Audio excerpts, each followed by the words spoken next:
Lors d'un dîner, ma mère me jette du café brûlant. Ordure, crache-t-elle sous les rires de ma fratrie.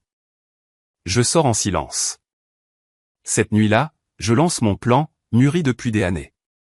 À l'aube, il n'avait plus absolument rien.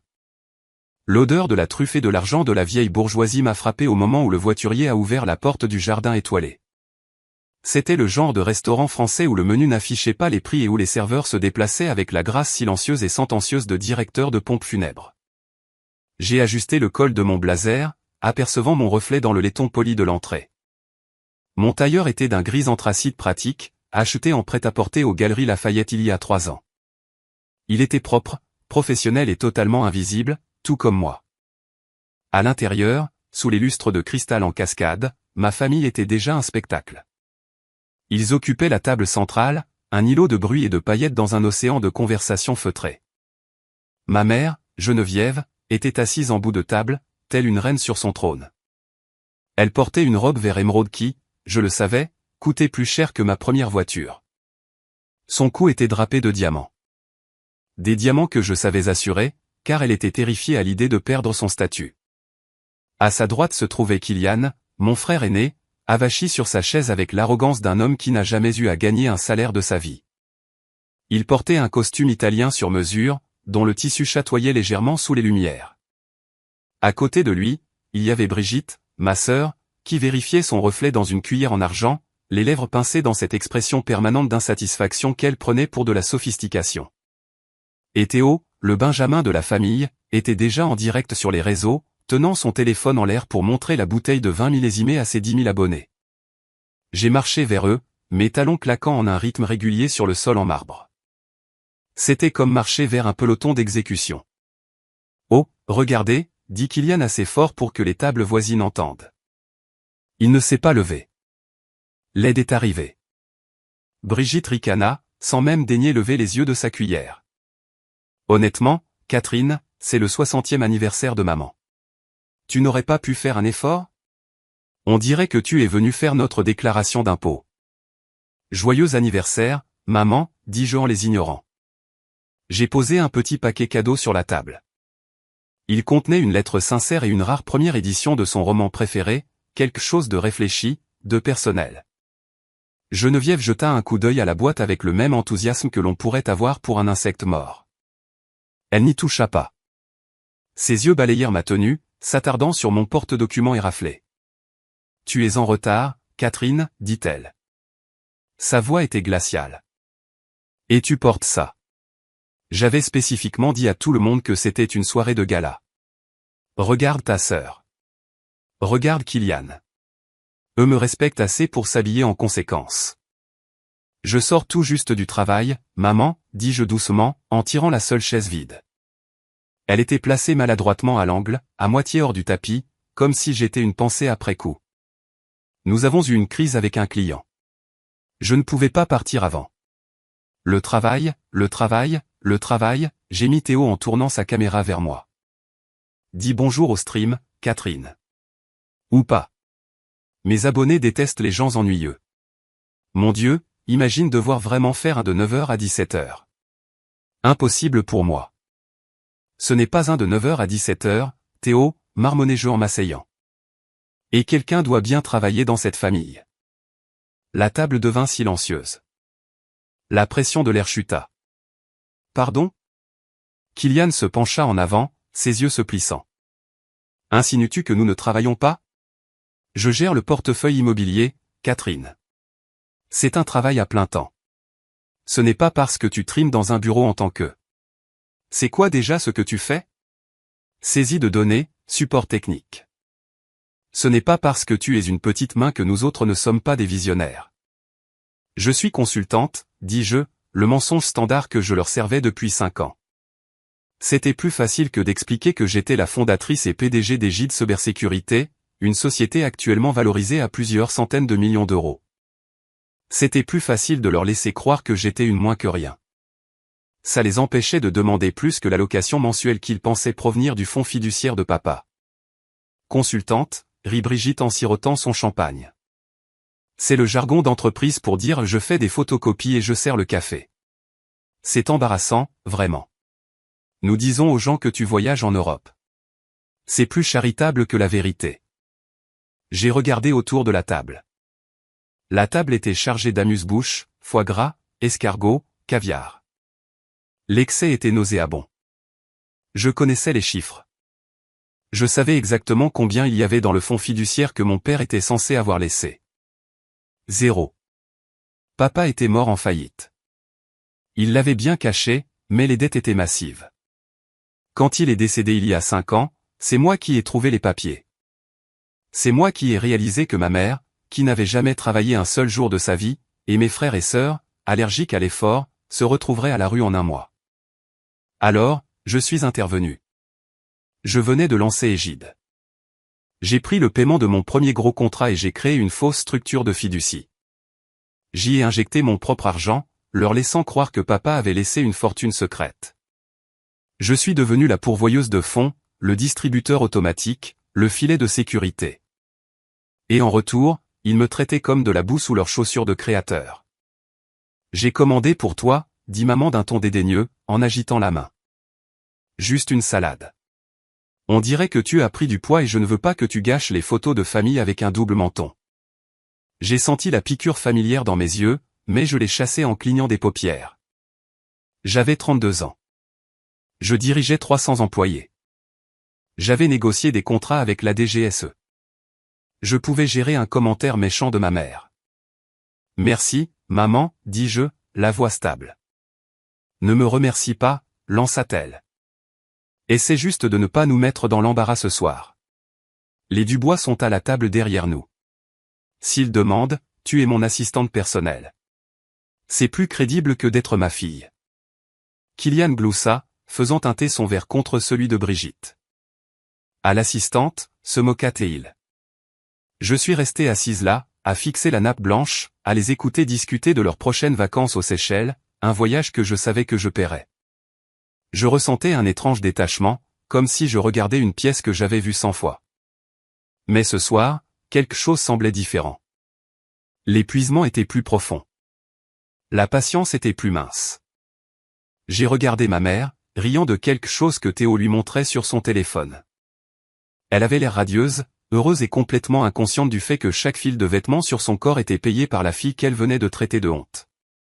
Le serveur est arrivé avec le plat principal. Homard thermidor pour tout le monde. Une simple salade verte pour moi. Bon appétit, dit le serveur, me regardant avec une lueur de pitié. J'ai pris ma fourchette. Je ne le savais pas encore, mais c'était le dernier repas que je partagerais avec eux. Le compte à rebours avait déjà commencé. Le dîner s'est éternisé pendant 2 heures. Je picorais mes feuilles de laitue pendant que ma famille se goinfrait de homards et de bœuf de Kobe.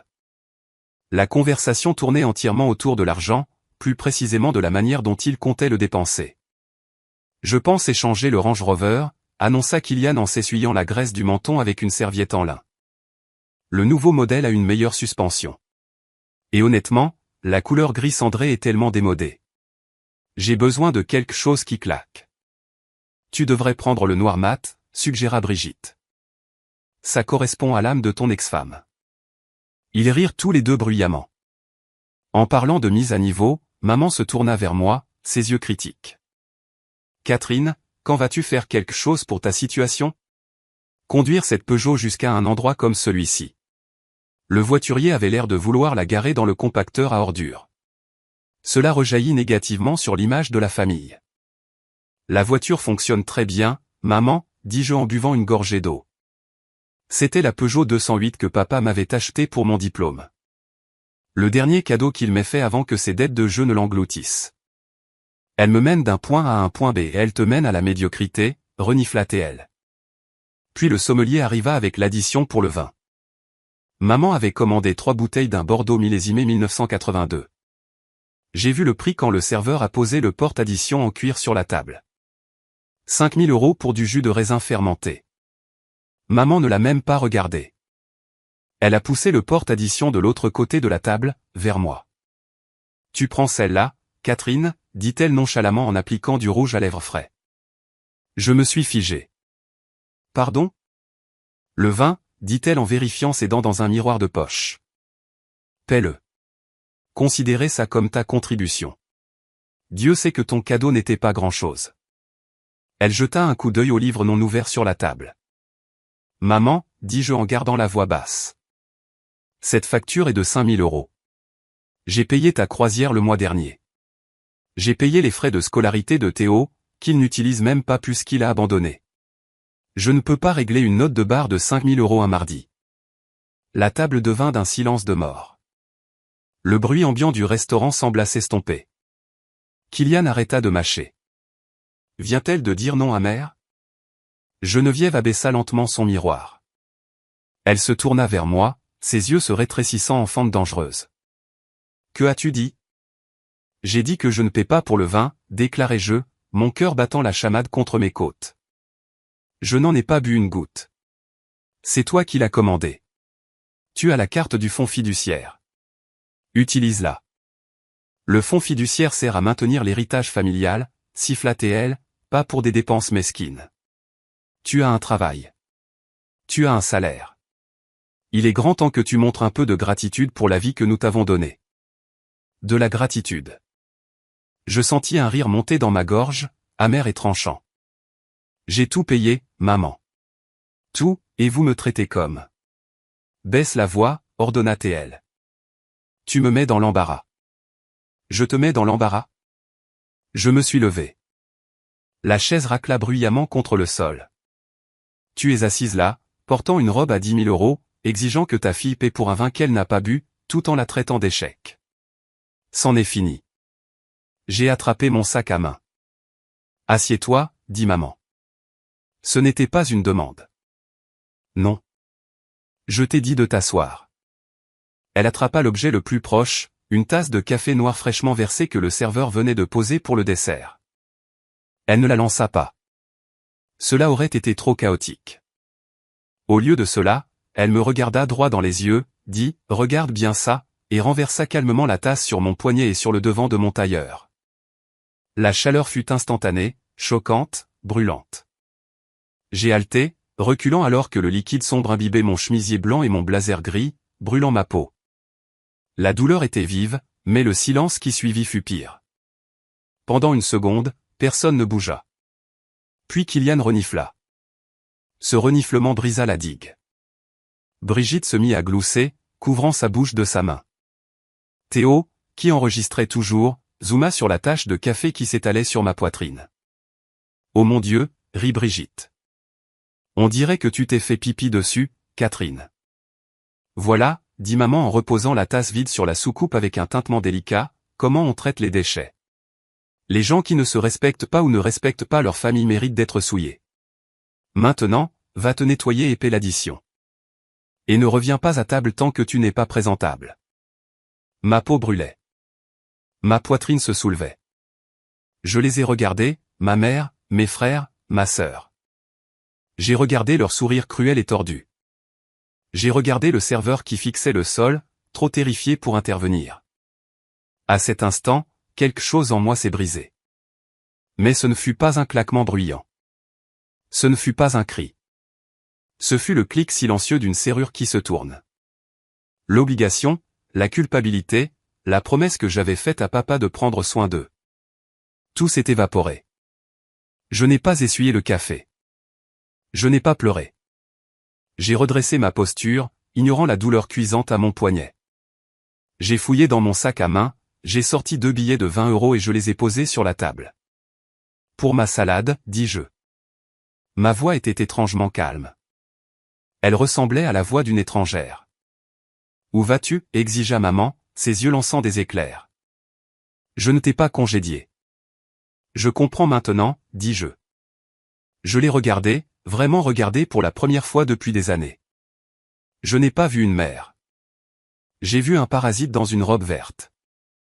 Je comprends enfin. Je me suis retourné et je suis parti. Si tu franchis cette porte, Catherine, hurla-t-elle après moi, abandonnant son murmure, ne t'avise pas de revenir. Tu es banni. Tu m'entends? Banni. Sa menace résonna dans le restaurant silencieux. J'ai continué à marcher, passant devant les visages horrifiés des autres convives, devant le maître d'hôtel tremblant, et je suis sorti dans l'air frais de la nuit. Banni. J'ai failli rire. Elle n'avait aucune idée. L'air nocturne ne calma pas la brûlure sur ma peau, mais il m'éclaircit les idées. Je suis resté assise dans ma Peugeot un instant, serrant le volant jusqu'à ce que mes jointures blanchissent. Mon téléphone vibrait sans cesse. Kylian, tu gâches tout. Maman pleure. Envoie l'argent pour le vin immédiatement. Brigitte, espèce d'égoïste. Tout le monde nous regarde. Maman, ne te donne pas la peine de venir à Noël.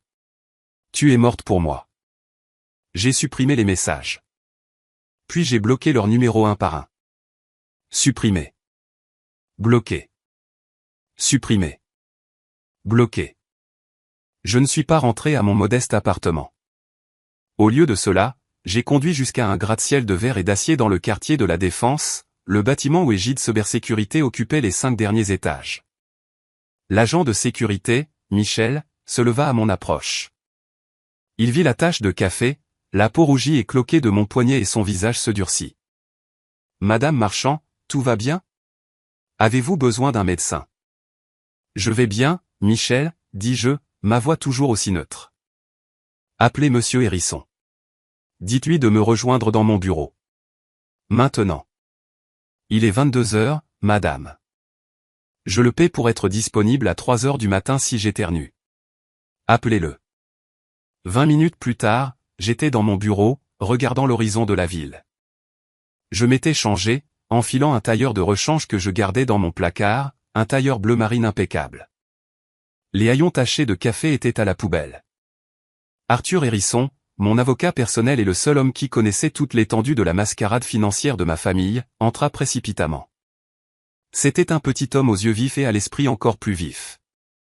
Il vit mon visage et ferma doucement la porte. « Que s'est-il passé » demanda-t-il. « Ils ont finalement trop tiré sur la corde. »« Arthur, dis-je en me tournant vers lui. Nous exécutons le protocole Oméga. » Les sourcils d'Arthur se haussèrent. « Oméga, vous êtes sûr ? » C'est l'option nucléaire, Catherine. La politique de la terre brûlée. Il n'y a pas de retour en arrière. Ma mère m'a versé du café bouillant dessus ce soir, dis-je en montrant le pansement que je venais d'appliquer sur mon poignet. Elle m'a traité de déchet. Elle m'a dit que j'étais banni de la famille. Le visage d'Arthur s'assombrit. Je vois. Ils veulent être bannis. Je me suis dirigé vers mon bureau et j'ai déverrouillé le coffre-fort biométrique.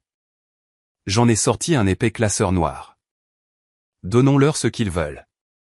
Expliquez-moi la procédure, dit Arthur en ouvrant son ordinateur portable. D'abord, le fonds fiduciaire, dis-je en arpentant la pièce. Dissolvez la société écran, Veritas Holdings, immédiatement. C'est l'entité qui paie leurs allocations mensuelles. Envoyez une notification indiquant que la fiducie a été liquidée en raison d'une mauvaise gestion des actifs. C'est techniquement vrai puisqu'ils ont gaspillé chaque centime. Fait, tapa Arthur furieusement. Les virements automatiques pour le 1er du mois étaient prévus pour demain matin. Je les annule maintenant. Bien. Ensuite. La maison.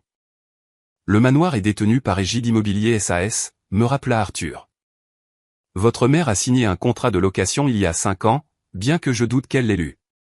C'est un bail précaire révocable à volonté. Révoquez-le, dis-je. Émettez un avis d'expulsion. Donnez-leur, soyons généreux, 72 heures. Mais coupez les services publics ce soir. Le contrat stipule que les services publics sont couverts tant que le compte est en règle. Puisque je dissous la source de financement, le compte est vide. Électricité, eau et Internet coupés avant minuit. Arthur hocha la tête. Et les voitures ? Le Range Rover de Kylian et la Mercedes de Brigitte sont des leasings d'entreprise sous l'égide de Veritas. Si Veritas n'existe plus, les leasings sont nuls. Appelez l'agence de recouvrement. Dites-leur que les véhicules sont non autorisés et doivent être sécurisés immédiatement. Ça va les détruire, Catherine, dit doucement Arthur. Ils n'ont aucune épargne, aucun revenu. Ils ne seront pas seulement pauvres, ils seront dans la misère. Je pensais au café qui coulait sur ma poitrine. Je pensais aux commentaires sur les déchets. Je pensais à 5 années à financer leur luxe pendant que je mangeais des restes et conduisais une voiture de 10 ans juste pour tenir la promesse de mon père. Ils ont la santé, dis-je froidement. Et maman a un placard plein de sacs Hermès. Elle peut les vendre ou les manger. Je m'en fiche. Il y a encore une chose, dit Arthur en hésitant. Le poste de Kylian à la société de courtage.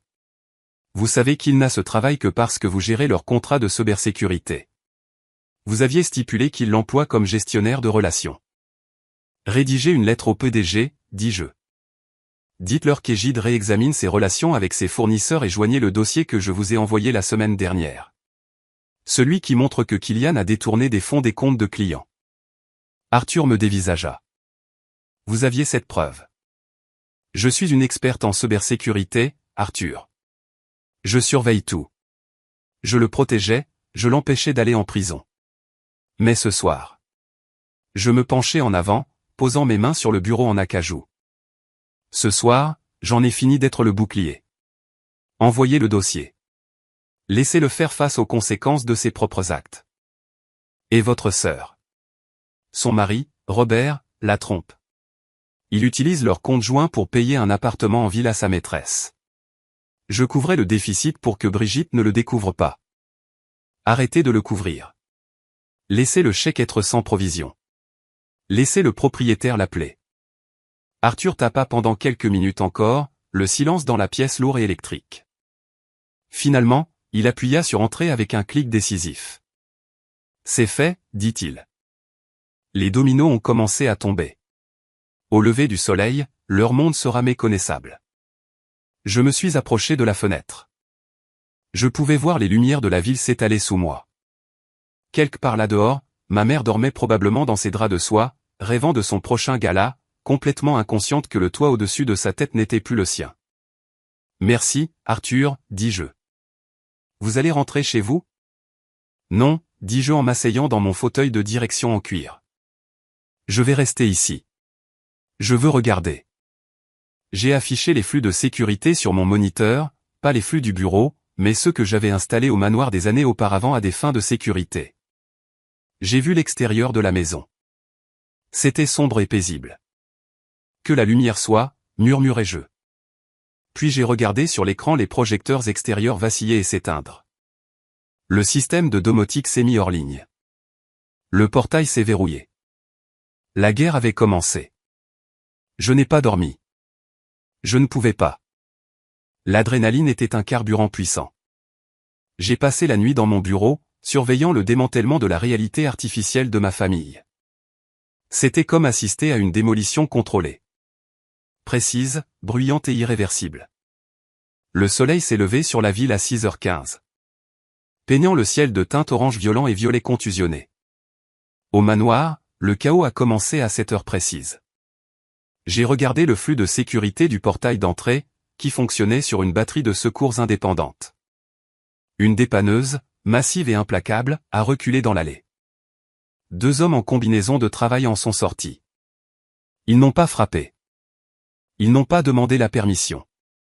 Ils ont accroché le Range Rover bien-aimé de Kylian. Mon téléphone, que j'avais débloqué juste pour assister aux retombées, s'est allumé. Kylian, maman, quelqu'un vole ma voiture. Appelle la police. J'ai regardé sur l'écran Kylian sortir en courant de la maison en pyjama de soie, agitant les bras comme un épouvantail frénétique. Il criait après le chauffeur de la dépanneuse. Le chauffeur lui a simplement tendu un presse-papier. Kylian a déchiré le papier, l'a jeté par terre et a essayé de bloquer physiquement le camion. Le chauffeur, un homme costaud qui avait clairement l'habitude des crises de colère des gens privilégiés, l'a simplement contourné et a enclenché le treuil. Le Range Rover a été soulevé dans les airs. 5 minutes plus tard, un deuxième camion est arrivé pour la Mercedes de Brigitte. Mon téléphone a sonné. C'était maman. J'ai laissé aller sur la messagerie vocale. Puis Kylian, puis Brigitte. Puis est venu le SMS de maman, Catherine. L'électricité est coupée. L'eau est coupée. Et des voleurs emportent les voitures. La police dit que c'est une saisie. Règle ça. Appelle la banque. Le fonds doit avoir un problème. Un problème. Elle pensait toujours que c'était une erreur. Elle pensait toujours que l'univers tournait autour de son confort. À 8h30, Brigitte a essayé d'acheter un latte dans un café branché. Je le savais parce que j'ai reçu une notification de la carte de crédit supplémentaire qu'elle portait, celle liée à mon compte personnel, que je venais d'annuler. Transaction refusée. Café 6,45 €. Elle a réessayé. Transaction refusée. Puis une rafale de panique. Brigitte, Catherine, ma carte ne fonctionne pas. Je suis au café et le barista me regarde comme si j'étais pauvre. Vire-moi 500 € sur mon compte d'urgence. J'ai bu une gorgée de mon propre café, chaud, frais et payé avec mon argent durement gagné. Je n'ai pas répondu. Vers 9 h, la réalité commençait à s'installer, mais pas la compréhension.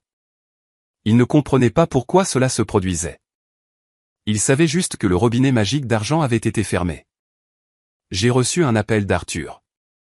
L'huissier vient de livrer les avis d'expulsion, dit-il, sa voix professionnelle mais teintée de respect. Et la lettre de résiliation du fonds fiduciaire. Réaction, ai-je demandé. L'huissier a dit que votre mère lui a jeté les papiers à la figure et a menacé de le poursuivre pour violation de propriété. Elle a crié qu'elle est propriétaire de la maison. Elle ne possède rien, dis-je. Pas même les vêtements qu'elle porte, techniquement, puisque Veritas a payé les factures de carte de crédit le mois dernier.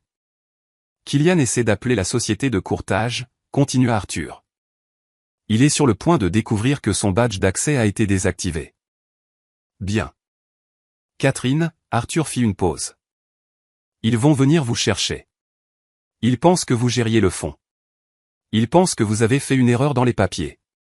Ils ne savent pas que vous êtes le fonds. Laissez-les venir, dis-je. Je les attendrai. Je me suis retourné vers l'écran. Le manoir avait l'air différent à la lumière du jour, sans l'équipe de paysagistes qui arrivait habituellement le mercredi, également annulée. Il semblait exposé. J'ai vu maman sortir en trompe de la porte d'entrée, vêtue de sa robe de gala de la veille, car elle ne pouvait probablement pas se doucher ni trouver de vêtements propres dans le noir. Elle tenait son téléphone, hurlant sur quelqu'un. La ligne de mon bureau a sonné. C'était la réceptionniste du rez-de-chaussée. Madame Marchand, il y a une femme très contrariée qui veut vous voir. Elle dit qu'elle est votre mère. Elle exige de parler à votre supérieur. J'ai souri. C'était le premier sourire sincère que je ressentais depuis des années. Mon supérieur, ai-je répété. Oui, madame. Elle dit qu'elle veut vous faire licencier pour incompétence. Elle fait toute une scène dans le hall. Laissez-la entrer, dis-je. Mais ne la faites pas monter au dernier étage pour l'instant. Mettez-la dans la salle de conférence vitrée au rez-de-chaussée, celle avec les murs insonorisés, et dites-lui que la PDG descendra sous peu. Oui, madame Marchand. Je me suis levé et je me suis dirigé vers le miroir en pied de mon bureau. J'ai regardé la femme qui s'y reflétait. Pas de tache de café, pas de dos voûté, pas de peur. J'ai vu une PDG, une femme de pouvoir, une survivante. Au travail, murmurai-je à mon reflet. J'ai attrapé un dossier, celui intitulé l'épreuve, et je me suis dirigé vers l'ascenseur. Il était temps de présenter ma mère à la personne dont elle se moquait depuis des années. Il était temps de lui présenter la vraie Catherine Marchand. Le hall des gîtes cybersécurité était conçu pour intimider. De haut plafond, du béton poli et un immense mur numérique affichant des cartes des cybermenaces mondiales en temps réel. Il criait la puissance, la précision et l'argent. Geneviève Marchand ressemblait à une anomalie chaotique dans ce système immaculé. Je l'ai observée depuis le balcon de la mezzanine avant de descendre. Elle faisait les 100 pas dans la salle de conférence aux parois de verre comme un tigre en cage. Elle portait toujours la robe émeraude, maintenant froissée et d'un goût douteux à la lumière du jour. Ses cheveux étaient en désordre. Elle réprimandait un jeune stagiaire qui avait commis l'erreur de lui offrir de l'eau. « Je ne veux pas d'eau », l'entendis-je hurler par la porte ouverte alors que j'approchais. « Je veux ma fille. Et ensuite, je veux son patron. Je veux savoir pourquoi mes comptes en banque sont gelés. C'est de l'incompétence. Je vais poursuivre tout cet immeuble. » Vous pouvez essayer, dis-je en entrant dans la pièce. Maman se retourna brusquement. Ses yeux se posèrent sur moi, et pendant une seconde, un soulagement traversa son visage, rapidement remplacé par la fureur. Catherine, enfin, elle marcha vers moi. As-tu la moindre idée de ce qui s'est passé? Les voitures ont disparu. L'électricité est coupée. Et ma carte a été refusée à la station-service. J'ai dû prendre un Uber pour venir ici comme une paysanne. Elle m'attrapa le bras. Règle ça maintenant. Appelle la banque. Dis-leur qu'il y a eu une erreur avec le fonds. Je retirai doucement mais fermement sa main de mon bras. Il n'y a pas d'erreur, mère. De quoi parles-tu? Bien sûr qu'il y en a une. Ton père nous a laissé des millions. Si l'argent n'est pas là, c'est parce que Elle s'arrêta, ses yeux se plissant. Attends. L'as-tu volé? C'est ça? As-tu détourné notre argent? L'accusation était si prévisible qu'elle en était ennuyeuse. Je n'ai rien volé, dis-je calmement. Parce qu'il n'y avait rien à voler. Ne me mens pas. Nous avons vécu confortablement pendant 5 ans. D'où venait cet argent? Il venait de moi, dis-je. Elle cligna des yeux. Puis elle rit. Un son rauque, aboyant. Toi? Ne sois pas ridicule. Tu gagnes 40 000 € par an à pousser des papiers. Tu conduis une Peugeot. Tu ne peux même pas te permettre de te faire coiffer. Je conduis une Peugeot parce que je dépensais 30 000 € par mois pour payer votre hypothèque, vos frais de country club et la pension alimentaire de Kylian, dis-je. J'ai payé le vin que vous avez bu hier soir. J'ai payé la robe que tu portes. Arrête de mentir, hurla-t-elle en frappant la table de conférence de sa main. Je veux parler à ton supérieur. Je vais te faire virer pour ce délire. Tu veux voir mon supérieur? Je me suis approché du téléphone mural et j'ai appuyé sur un bouton. Sécurité? Escortez Madame Marchand jusqu'à l'écran principal. Je n'irai nulle part avec la sécurité. Alors vous ne verrez pas la PDG, dis-je en haussant les épaules. Elle souffla, lissa sa robe et sortit dans le hall. Je l'ai suivie. Les agents de sécurité se tenaient au garde à vous. Les employés s'arrêtaient et hochaient la tête respectueusement à mon passage. Maman ne le remarqua pas. Elle était trop occupée à chercher un homme en costume, quelqu'un qu'elle supposait diriger l'endroit. Où est-il? Exigea-t-elle. Je me suis arrêté au centre du hall, directement sous l'immense logo d'Égide. Retourne-toi, mère, dis-je. Elle se retourna. Derrière le bureau d'accueil, sur le mur numérique géant, l'annuaire de l'entreprise était affiché. Tout en haut, sous le titre fondatrice et présidente directrice générale, il y avait une photo. C'était une photo de moi. Pas la fille timide et voûtée qu'elle connaissait, mais moi, dans un tailleur de pouvoir, l'air confiant et redoutable. En dessous, on pouvait lire « Catherine Marchand, patrimoine net confidentiel ».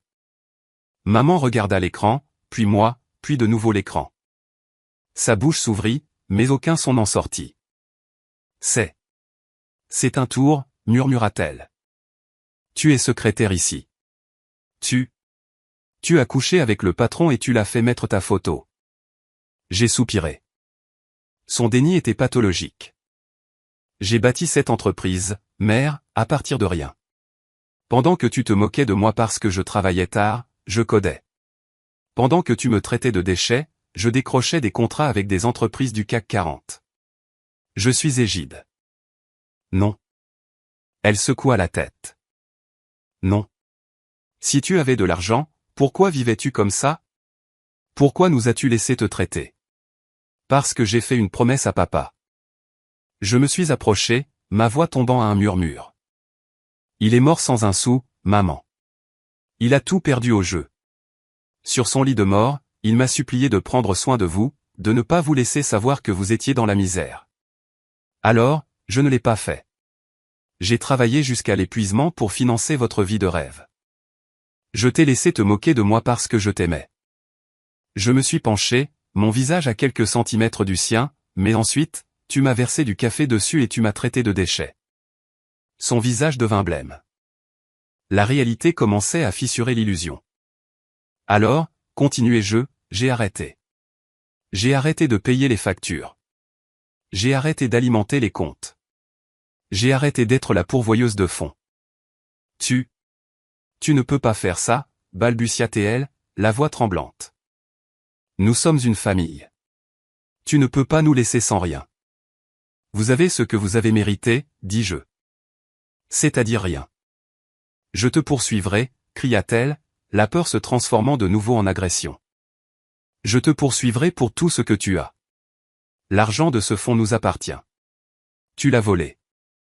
Vas-y, dis-je en désignant la porte. Mais avant de le faire, tu devrais savoir que Kylian a été arrêté. Elle se figea. Quoi? J'ai envoyé les preuves de son détournement de fonds à son entreprise hier soir. La police l'a arrêté il y a 20 minutes.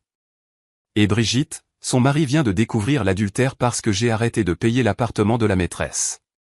Il demande le divorce et la garde exclusive. Maman me regarda avec une horreur pure. Tu es un monstre. Non, mère, dis-je en lui tournant le dos. Je suis juste le déchet qui se sort tout seul. Sécurité, sortez cette femme de mon immeuble. Je suis retourné à mon bureau au dernier étage, mon cœur battant un rythme régulier et lourd contre mes côtes. Voir les gardes de sécurité escorter ma mère hors du bâtiment ne ressemblait pas à une victoire. C'était comme une amputation. Nécessaire, mais douloureuse. Je me suis assise dans mon fauteuil et j'ai tourné mon attention vers le mur de moniteur. Je devais être prête. La menace de maman de me poursuivre n'était pas vaine. Elle était désespérée, et les gens désespérés allument des incendies. J'ai ouvert le dossier qu'Arthur et moi avions compilé, les preuves. Ce n'était pas juste une façon de parler. C'était littéralement des preuves. 5 années de preuves. J'ai ouvert le premier fichier, les déclarations de revenus. Papa n'était pas seulement mort sans le sou. Il était mort en devant des millions au fisc. J'avais réglé la dette discrètement pour préserver la maison, en la payant avec mes premiers revenus. Mais pour maintenir le mensonge du fonds fiduciaire, j'avais dû remplir les déclarations de revenus pour le fonds familial. Chaque année, maman signait les documents fiscaux sans les lire. Si elle avait regardé, elle aurait vu que le revenu était listé comme un don de Catherine Marchand, et non un héritage de Robert Marchand. Signature, Geneviève Marchand. Date, 14 avril 2021. C'était là. Une preuve irréfutable. Elle avait légalement reconnu que l'argent était un don. Fichier suivant. Les frais de scolarité de Kylian. Kylian prétendait avoir une bourse pour son MBA. La vérité, j'ai payé les 60 000 € de frais de scolarité directement à l'université.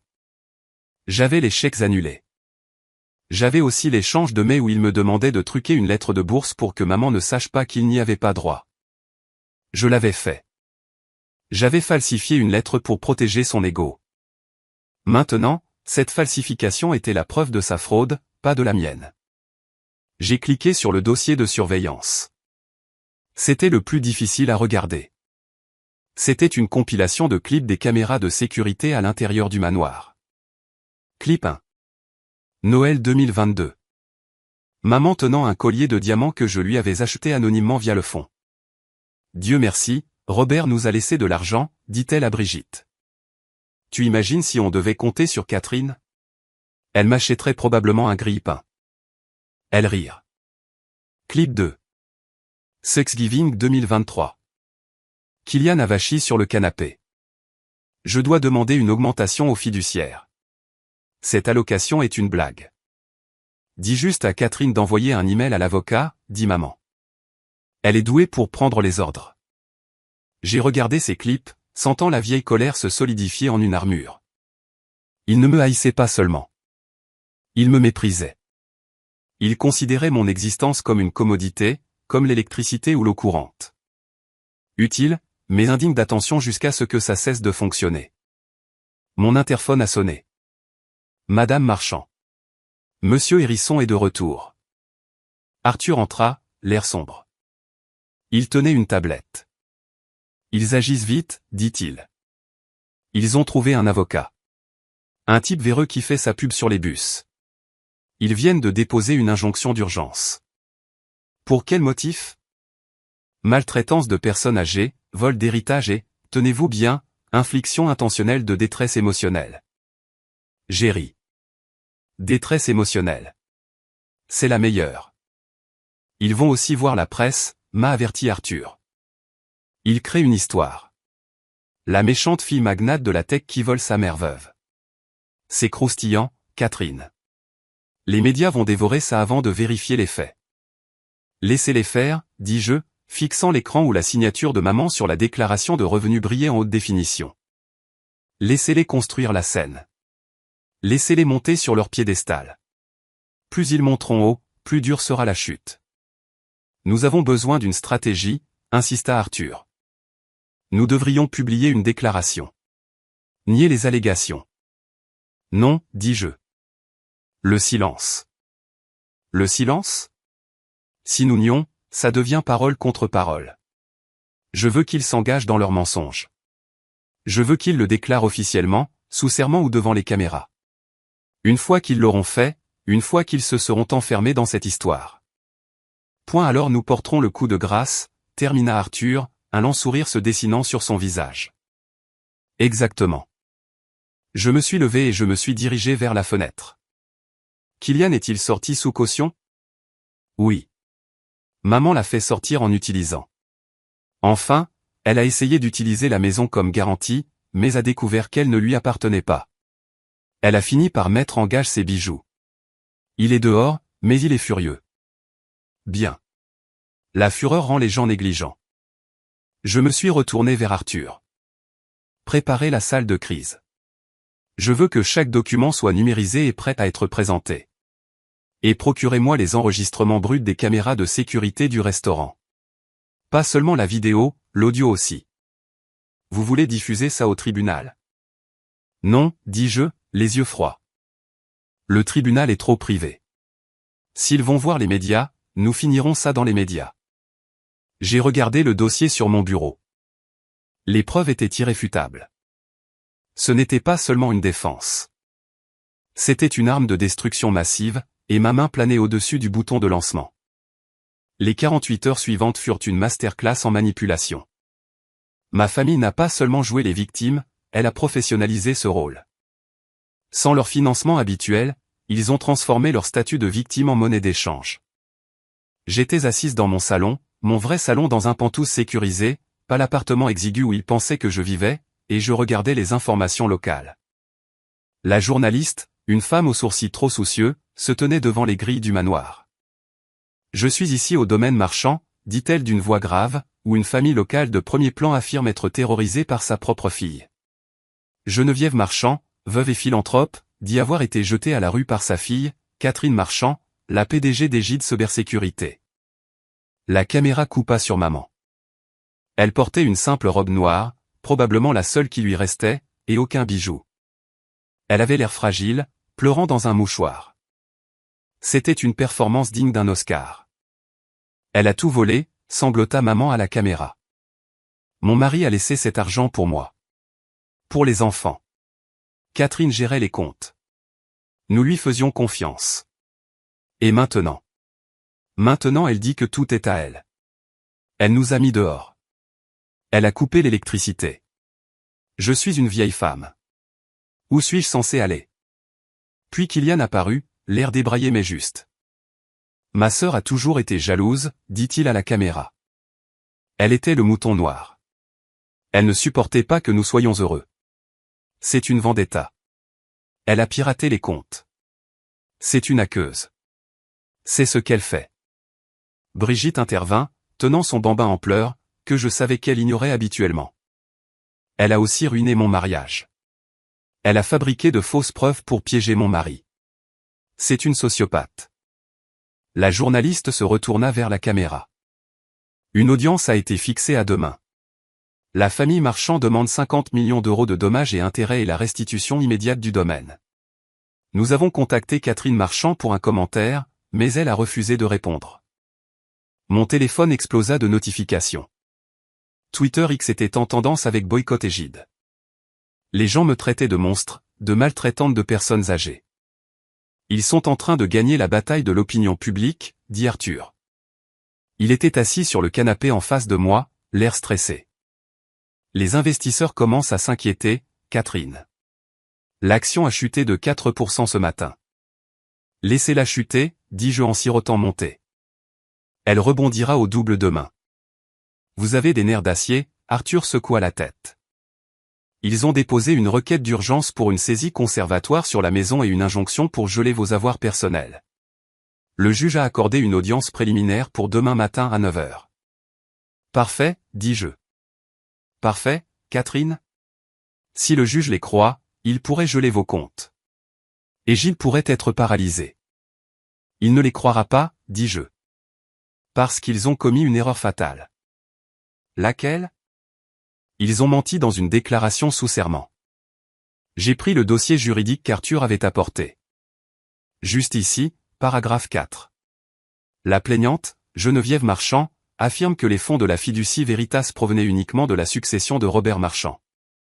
Oui, c'est un parjure, dis-je simplement. Ils viennent de mentir à un juge.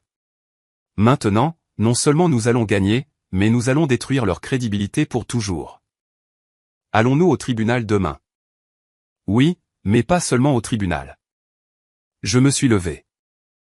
Organiser une conférence de presse sur les marches du palais de justice immédiatement après l'audience. Dites aux médias que je ferai une déclaration et que je publierai des preuves numériques. Vous allez montrer les preuves. Je vais tout montrer, dis-je. Ils voulaient un spectacle. Je vais leur donner un blockbuster. Je suis allé à mon placard et j'ai choisi ma tenue pour demain. Pas le tailleur gris de la fille invisible. Pas le tailleur marine de la PDG d'entreprise. J'ai choisi un tailleur blanc, impeccable, immaculé, la couleur de la vérité, ou d'un enterrement, selon le point de vue. Mon téléphone a sonné de nouveau. Un numéro masqué. J'ai répondu. Catherine, c'était Brigitte. Sa voix était basse. Écoute, maman est folle. D'accord. Je ne voulais pas faire l'interview. Elle m'a forcé. Est-ce qu'on peut trouver un arrangement? Si je témoigne contre Kylian, tu rétabliras mon allocation? J'ai écouté sa voix. La sœur qui avait ri pendant que le café coulait sur ma chemise. La sœur qui m'avait traité d'échec. Elle vendait sa propre mère pour un chèque. Il n'y a pas d'arrangement, Brigitte, dis-je doucement. S'il te plaît, Robert m'a mise à la porte. Je suis dans un hôtel Formule 1. Tu sais ce que ça sent? Ça sent les conséquences, dis-je. On se voit au tribunal. J'ai raccroché. Le piège était tendu. Ils pensaient m'avoir acculé. Ils pensaient que la pression de la mauvaise presse me ferait céder et signer un chèque juste pour que ça s'arrête. Ils avaient oublié qui j'étais. Je n'étais pas seulement leur fille. J'étais l'architecte de toute leur vie. Et j'étais sur le point de leur retirer le plan de sous les pieds. Le palais de justice était un cirque. Les journalistes grouillaient sur les marches, les caméras se bousculant pour une place. Quand ma voiture de fonction s'est arrêtée, les flashs étaient aveuglants. Je suis sorti, flanqué d'Arthur et de 2 de mes gardes du corps personnel. Je portais le tailleur blanc. Je portais des lunettes de soleil sombre. Je n'ai pas dit un mot alors que les journalistes criaient des questions. Avez-vous volé l'argent de votre mère? Est-il vrai que vous avez expulsé votre propre famille? Avez-vous un commentaire sur les allégations de fraude? J'ai marché droit devant, mon visage un masque de pierre. À l'intérieur de la salle d'audience, l'atmosphère était lourde. Ma famille était assise du côté des plaignants. Maman sanglotait de nouveau dans un mouchoir. Kylian me foudroyait du regard, tapant nerveusement du pied. Brigitte ne me regardait pas. Leur avocat, un homme nommé Monsieur le maire, un nom presque trop parfait pour être vrai, se leva. Votre honneur, commença-t-il en gesticulant de manière théâtrale. Nous sommes ici pour mettre fin à une grave injustice. Cette femme, Catherine Marchand, a utilisé ses compétences techniques pour détourner l'héritage de sa famille. Elle a manipulé les relevés bancaires, a mis sa mère âgée à la porte de sa maison ancestrale et détient leur héritage en otage. La juge, une femme sévère nommée Madame la juge Dubois, me regarda par-dessus ses lunettes. Madame Marchand, comment répondez-vous? Arthur se leva. Votre honneur, nous demandons le rejet immédiat de toutes les accusations et nous demandons des sanctions contre les plaignants pour avoir intenté un procès frivole basé sur un parjure. Le parjure est un mot fort, maître, dit la juge Dubois. Nous avons des preuves, votre honneur, dit Arthur. Quel que soit l'héritage que les plaignants prétendent exister, c'est une fabrication. La défenderesse, ma cliente, a été la seule source de soutien financier pour cette famille pendant 5 ans. Menteur, hurla maman depuis son siège. Il nous a laissé des millions. Silence. La juge Dubois frappa de son marteau. Un autre éclat, Madame Marchand, et je vous fais l'expulser. Arthur tendit un épais classeur à l'huissier. Votre honneur, pièce à conviction A, les documents de faillite de Robert Marchand, datés d'il y a 5 ans. Pièce à conviction B, la comptabilité judiciaire de la fiducie Veritas, montrant que chaque dépôt provenait des comptes personnels de Catherine Marchand. Pièce à conviction C, les déclarations de revenus signées par Geneviève Marchand reconnaissant ces fonds comme des dons. La juge ouvrit le classeur. La pièce devint silencieuse. On n'entendait que le bruissement du papier. L'avocat de maman avait l'air nerveux. Il se pencha vers maman. Vous m'avez dit que l'argent venait de votre mari. C'était le cas, siffla T.L. Elle a falsifié ses papiers. La juge Dubois leva les yeux. Son expression était passée du scepticisme à l'incrédulité. Madame Marchand, demanda la juge. Avez-vous signé ces déclarations de revenus? Je signe beaucoup de choses. Catherine s'occupe de la paperasse. Les avez-vous lues? Non. Je lui faisais confiance. Nul n'est censé ignorer la loi, dit sèchement la juge. Elle se tourna vers moi. Mademoiselle Marchand, avez-vous quelque chose à ajouter? Je me suis levé. Oui, votre honneur. Les plaignants affirment que je leur ai causé une détresse émotionnelle et que je les ai humiliés. Je voudrais soumettre une dernière preuve pour établir la dynamique de cette relation. Elle est pertinente pour leur plainte de victimisation. Procédez. Arthur connecta son ordinateur portable au système d'affichage du tribunal. Cette vidéo a été prise il y a 3 jours au restaurant Le Jardin Étoilé, dis-je. L'écran s'anima. L'audio était clair. Regarde bien ça. La voix de Geneviève retentit dans la salle d'audience silencieuse. Voilà comment on traite les déchets. La vidéo montra le versement du café. Le rire, le reniflement de Kylian, le gloussement de Brigitte, ma sortie silencieuse. Toute la salle d'audience haleta. Même la sténographe judiciaire arrêta de taper. J'ai regardé ma famille. Maman était pâle, se tenant la poitrine. Kylian avait l'air de vouloir vomir. Brigitte avait la tête dans les mains. La vidéo se termina. Votre honneur, dis-je, la voix stable. Je n'ai pas volé leur argent. J'ai arrêté de leur donner le mien. Je ne les ai pas expulsés de leur maison. Je les ai expulsés de ma maison. Et quant à la détresse émotionnelle, je pense que la vidéo parle d'elle-même. La juge Dubois fixa l'écran blanc pendant un long moment. Puis elle regarda ma mère avec une expression de pur dégoût. Affaire classée, dit la juge, frappant le marteau si fort que cela résonna comme un coup de feu. Sans possibilité d'appel.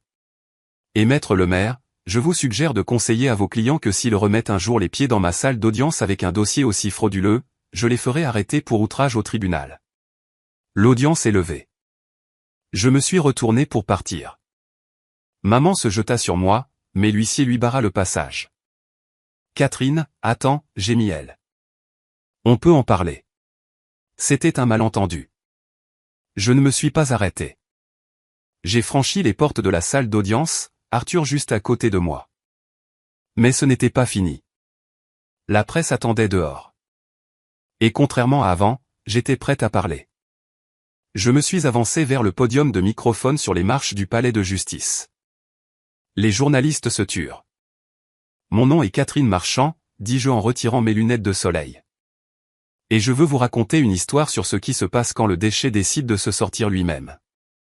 Debout sur ces marches du palais de justice, face à une mer de microphones et d'objectifs de caméra, je ne ressentais plus de peur. Je me sentais plus légère que je ne l'avais été en 5 ans. La vidéo de ma mère me versant du café brûlant dessus passait déjà sur les écrans géants de la place de la Concorde. Mon équipe marketing avait agi rapidement. Ce n'était pas seulement une preuve. C'était une déclaration. Je me suis penché vers le microphone. La foule se tut. Pendant des années, commençais-je, ma voix stable, projetant une force que j'avais tant lutté pour trouver, on m'a dit que j'étais la dette que ma famille devait payer. J'étais l'ouvrière, le distributeur automatique, la risée. Mais aujourd'hui, le monde a vu la vérité. Je n'étais pas la dette. J'étais la banque. Et la banque est définitivement fermée. Le cliquetis des obturateurs était assourdissant, comme un millier de petits applaudissements. À tous ceux qui se font traiter de déchets par les personnes qui sont censées les aimer, continuez-je en regardant directement la caméra principale, souvenez-vous de ceci, un déchet est ce que l'on jette. Mais l'or est ce que l'on enterre pour le garder en sécurité. Ne les laissez pas vous enterrer. Je suis parti sans prendre de questions. Je n'en avais pas besoin. Internet parlait pour moi. Le temps que je retourne au siège d'égide, les retombées n'étaient plus un filet d'eau. C'était un raz-de-marée. Nous avions installé un centre de commandement dans la salle de conférence pour surveiller la situation. Non pas par vanité, mais par sécurité.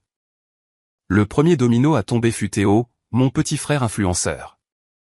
Il avait diffusé en direct sa réaction au procès, qualifiant la juge de partiale et moi de sorcière. Mais Internet est un juge cruel et efficace.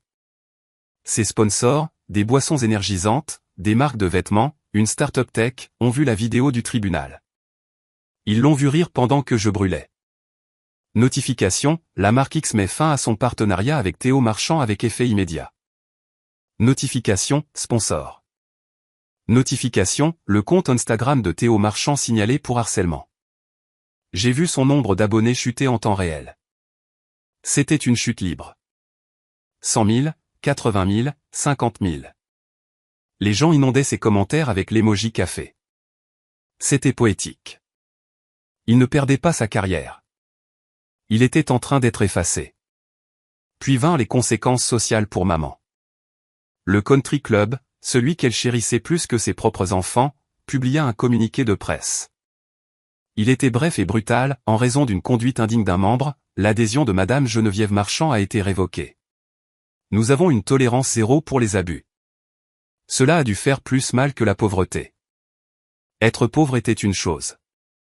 Être un paria social était une condamnation à mort pour Geneviève. Et Kylian. La police n'a pas attendu.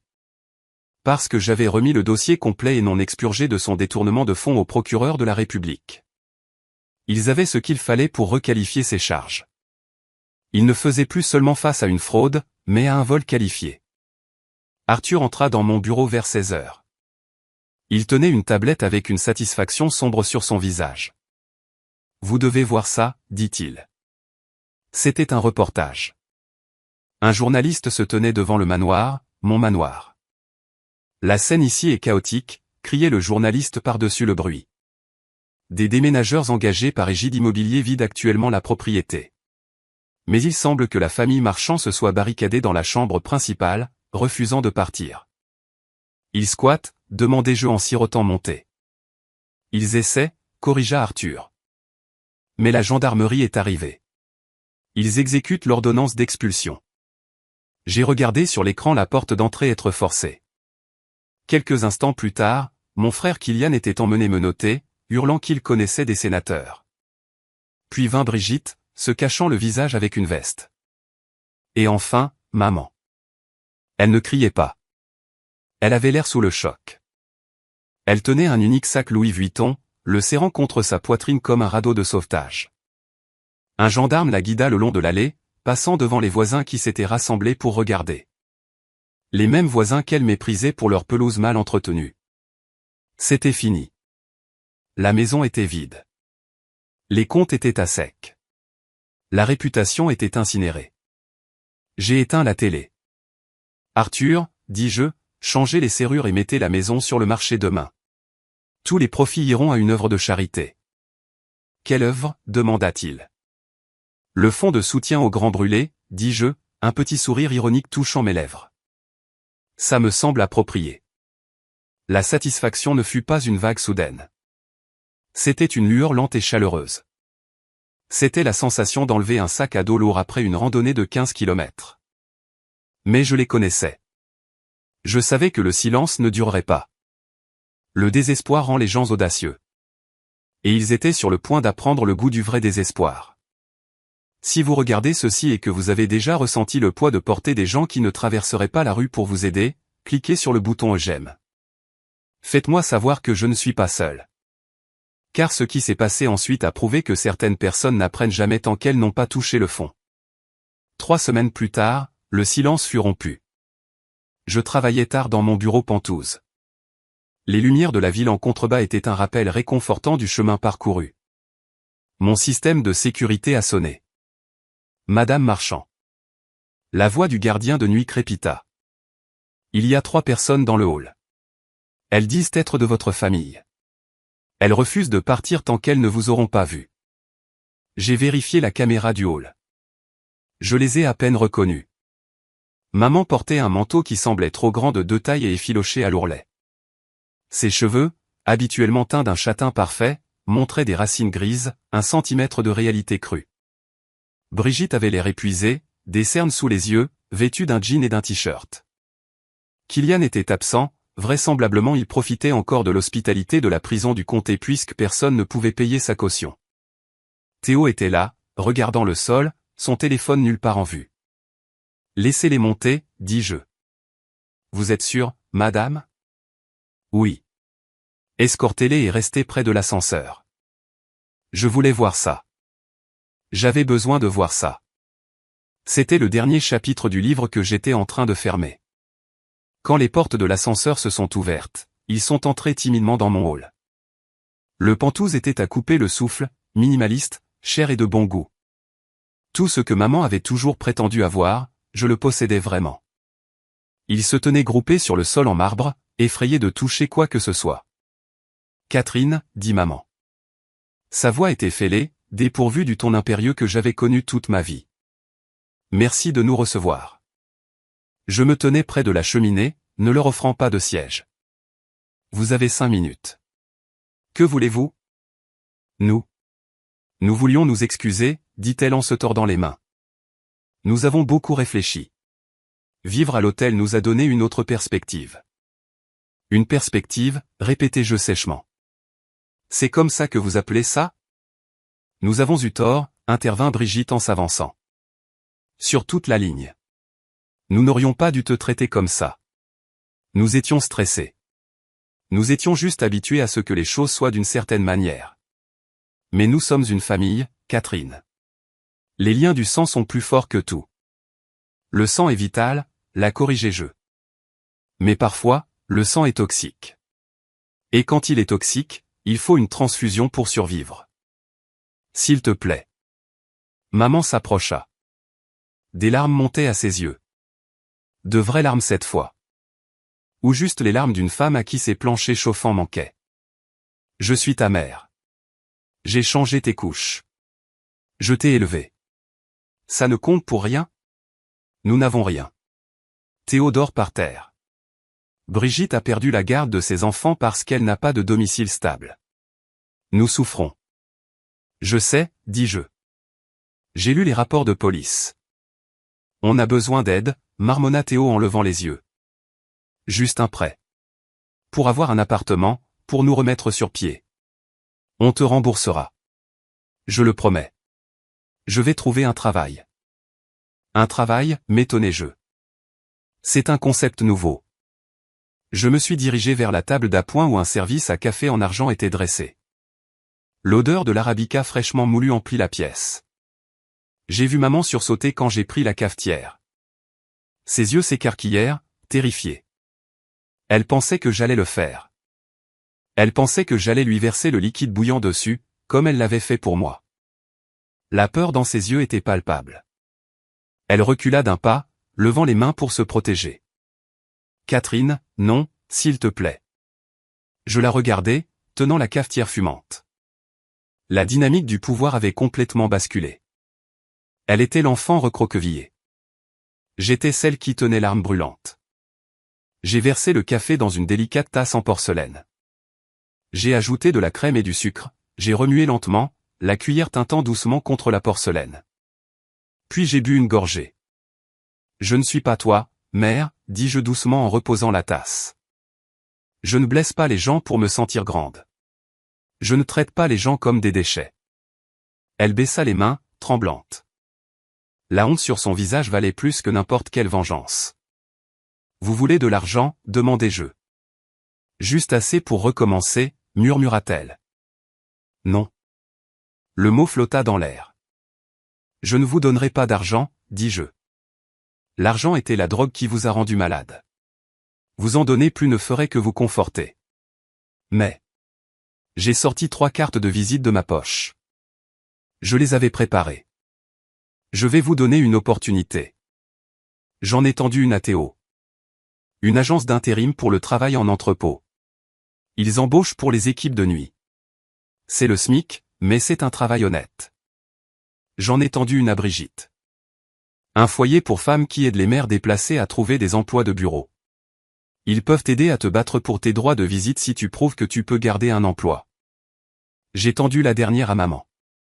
Et pour toi, le contact du service de nettoyage qui nettoie ce bâtiment. Ils cherchent du personnel fiable. Maman regarda la carte comme si c'était une grenade dégoupillée. Tu veux que je sois femme de ménage dans ton immeuble? Je veux que tu apprennes la valeur d'un euro, dis-je, froide comme la glace. Tu as passé 5 ans à dépenser mon argent. Maintenant, tu peux gagner le tien. C'est une vie honnête, maman. Il y a de la dignité dans le travail. Tu me l'as appris en me forçant à faire tout le travail pendant que tu restais assise. Je ne peux pas faire ça, sanglota-t-elle. Je suis Geneviève Marchand. Geneviève Marchand est une fraudeuse en faillite, dis-je. Tu n'es plus que Geneviève maintenant. Prends le travail ou non. Mais cette porte se ferme, et une fois qu'elle se fermera ce soir, elle ne s'ouvrira plus jamais. J'ai appuyé sur le bouton de l'ascenseur. Adieu. Ils sont restés là un long moment. Théo fut le premier à bouger. Il a glissé la carte dans sa poche et est entré dans l'ascenseur. Il avait l'air vaincu, mais pour la première fois, il avait l'air réel. Brigitte a suivi, s'essuyant les yeux. Maman me regarda une dernière fois. Elle regarda le luxe qui m'entourait, puis la carte du service de nettoyage dans sa main. Elle ne s'excusa pas de nouveau. Elle hocha simplement la tête, d'un mouvement saccadé et brisé, et entra dans l'ascenseur. Les portes se refermèrent. J'étais seul, et dans ce silence, je ne me sentais pas seul. Je me sentais purifié. Si vous pensez que vous leur auriez donné de l'argent, tapez 1 dans les commentaires. Mais si vous pensez qu'ils avaient besoin d'apprendre cette leçon à la dure, tapez 2. Parce que honnêtement, leur donner de l'argent n'aurait fait que payer leur prochaine erreur. J'ai choisi de payer pour leur éducation à la place. 1 an. C'est le temps qu'il faut pour que les saisons changent, pour que les cellules se régénèrent et pour que les empires soient complètement oubliés. Je ne les surveillais plus obsessionnellement. Je n'en avais pas besoin. Mais dans une ville de cette taille, les nouvelles voyagent, surtout quand on gère le réseau. J'étais assise au jardin étoilé. Oui, le même restaurant. Mais cette fois, je n'étais pas assise à la table du coin. J'étais assise à la meilleure table, près de la fenêtre. Je ne portais pas un tailleur au rabais. Je portais une robe en soie sur mesure. Et je n'étais pas seul. J'étais avec David. David était différent. C'était un architecte, quelqu'un qui construisait des choses plutôt que de les détruire. Il ne savait pas grand-chose de mon argent quand nous nous sommes rencontrés, et il s'en fichait quand il l'a découvert. Il me traitait avec une douceur qui me surprenait encore parfois. Tu souris, dit David en tendant la main sur la table pour prendre la mienne. À quoi penses-tu? Juste à quel point la vue est différente d'ici, dis-je. J'ai regardé vers les portes de la cuisine. Elles se sont ouvertes et une femme est sortie avec un bac pour débarrasser une table voisine. Elle portait un uniforme noir générique, ses cheveux attachés en arrière dans un filet. Elle avait l'air plus âgée, fatiguée, des rides d'épuisement profondément gravées sur son visage. C'était maman. Elle ne m'a pas vu au début. Elle était trop concentrée à racler les restes d'une assiette. La femme qui claquait des doigts pour appeler les serveurs était maintenant celle à qui on claquait des doigts. Excusez-moi, dit un client à la table d'à côté. Vous avez oublié un endroit ici. Je suis désolé, monsieur, dit maman, sa voix humble, la tête baissée. Je vais m'en occuper tout de suite. Elle essuya la table. Puis elle leva les yeux. Nos regards se croisèrent. Pendant une seconde, le restaurant s'arrêta. J'ai vu l'éclair de reconnaissance, la soudaine inspiration. J'ai vu la honte inonder son visage, le rendant cramoisi. Elle regarda ma table, les verres en cristal, le vin que je payais moi-même avec plaisir, le bel homme qui tenait ma main. Elle regarda ses propres mains, gercées et rouges à cause de l'eau savonneuse. Elle n'est pas venue. Elle n'a pas fait de scène. Elle a simplement hoché la tête, une petite reconnaissance presque imperceptible de la réalité qu'elle habitait maintenant. Puis elle a ramassé son lourd bac de vaisselle sale et est retournée dans la cuisine. Je n'ai pas ressenti de joie. Je n'ai pas ressenti de tristesse. Je me sentais juste en équilibre. La balance de l'univers s'était réajustée. Elle gagnait sa vie. Enfin. J'ai appris plus tard que Kylian avait plaidé coupable. 3 ans en sécurité minimale suivis de sursis. Il travaillait à la bibliothèque de la prison. Ironiquement, c'était la première fois de sa vie qu'il était entouré de livres. Peut-être avait-il appris quelque chose. Brigitte fut la surprise. Elle avait pris le travail au foyer pour femmes. C'était un travail difficile, mais elle se battait. Elle avait un petit studio. Elle voyait ses enfants le week-end. La dernière fois que j'ai entendu parler d'elle, elle payait son propre compte Netflix. La barre n'était pas haute, mais elle l'avait franchie. Ils survivaient. Ils apprenaient à être des êtres humains sans la béquille de mon exploitation. D'une certaine manière, les couper de ma vie était la chose la plus gentille que j'ai jamais faite pour eux. Je les ai sauvés de leur propre suffisance. Tout va bien, demanda David en me serrant la main. Je le regardais, me détournant de la porte de la cuisine. Oui, dis-je, et je le pensais. Tout est parfait. Ma vie aujourd'hui n'est pas définie par le traumatisme du passé, mais elle en est certainement informée. Je n'ai pas seulement accumulé l'argent que j'ai économisé en coupant les ponts avec les sangsues. Je l'ai mis au travail. Il y a 6 mois, j'ai lancé la fondation Maminou Rose, du nom de la seule femme de cette famille qui m'ait jamais vraiment aimé.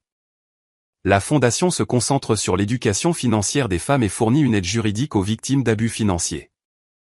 Nous aidons les personnes qui sont piégées, les personnes qui sont les pourvoyeurs de fonds saignés à blanc par des parents ou des partenaires narcissiques. Nous leur donnons la stratégie de sortie que j'ai dû construire pour moi-même. Je donnais un discours au gala de la fondation la semaine dernière. J'ai regardé la foule, de jeunes entrepreneurs, des survivants, des gens qui avaient traversé le feu et en étaient sortis de l'autre côté. Ils m'ont dit que j'étais un déchet, ai-je dit au public. Ils ont essayé de me souiller. Mais voici le truc avec les taches. Elles vous montrent où le tissu est faible. Et une fois que vous les avez lavés, vous savez exactement où renforcer les coutures. Les applaudissements furent tonitruants. Après le gala, je suis rentré chez moi, non pas dans une maison vide, mais dans un foyer rempli de chaleur. David était là, lisant sur le canapé. Mon chien, un bâtard de refuge nommé Chanceux, a couru pour m'accueillir. Je me suis assise sur le balcon, regardant la ville qui, je le pensais autrefois, m'avalerait tout entière. J'ai pensé à la fille dans la Peugeot pleurant à cause d'une tache de café. J'ai voulu remonter le temps pour la serrer dans mes bras. J'ai voulu lui dire, tiens bon, ça va s'arranger, mais seulement si tu fais en sorte que ça s'arrange.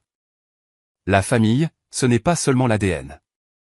C'est un accident biologique. La famille, ce sont les gens qui vous respectent.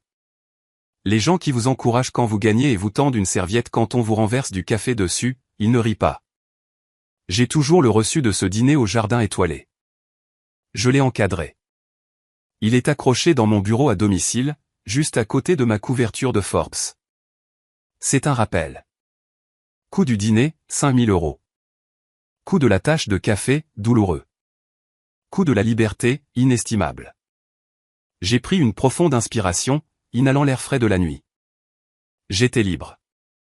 J'étais aimé. Et plus important encore, j'étais l'auteur de ma propre histoire. Alors, à tous ceux qui écoutent, si vous êtes celui qui porte le poids du monde pour des gens qui ne tiendraient pas une porte pour vous, laissez-le tomber. Laissez-le s'écraser. Laissez le bruit les effrayer. Et puis partez vers votre propre avenir, calme et magnifique. Vous méritez d'être le personnage principal de votre vie. Ne laissez personne vous reléguer au rôle de figurant.